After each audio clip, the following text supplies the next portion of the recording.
Marxist communist கட்சிக்கு ஒதுக்கப்பட்ட 2 தொகுதிகள் விரைவில் கண்டறியப்படும் என்று அக்கட்சியின் மத்திய குழு உறுப்பினர் சம்பத் தெரிவித்துள்ளார்.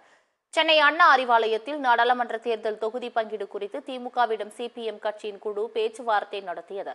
இதனைத் தொடர்ந்து மார்க்சிஸ்ட் கம்யூனிஸ்ட் கட்சியின் மத்திய குழு உறுப்பினர் சம்பத் செய்தியாளர்களை சந்தித்தார். அப்பொழுது பேசிய அவர், திமுக தொகுதி பங்கீட்டு குழுவுடனான பேச்சுவார்த்தை இன்னும் நிறைவடையவில்லை என்று கூறினார். மார்க்சிஸ்ட் கம்யூனிஸ்ட் கட்சிக்கு ஒதுக்கப்பட்ட 2 தொகுதிகளை இதுவரை கண்டறியவில்லை என்றும் அவை விரைவில் கண்டறியப்படும் எனவும் சம்பத் தெரிவித்தார்.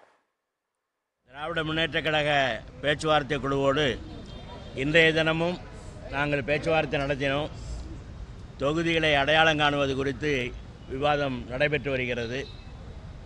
அந்த விவாதம் இன்னும் முற்றுப்பெறவில்லை. அவர்கள் தலைமையோடு பேசி தொடர்ந்து பேசுவதாக ஏற்றுக்கொண்டுள்ளனர். இன்னும் 1-2 தினங்களில் இது முடிவு காண்பதற்கான வாய்ப்பு இருக்கிறது. பேச்சுவார்த்தையை பொறுத்த அது சம்பந்தமான பேச்சுவார்த்தைகள் தான் நடந்து கொண்டிருக்கிறது. எந்த தொகுதி எல்லாமே பேச்சுவார்த்தையில் இருக்குது. முடிஞ்ச உடனே சொல்லுவோம்.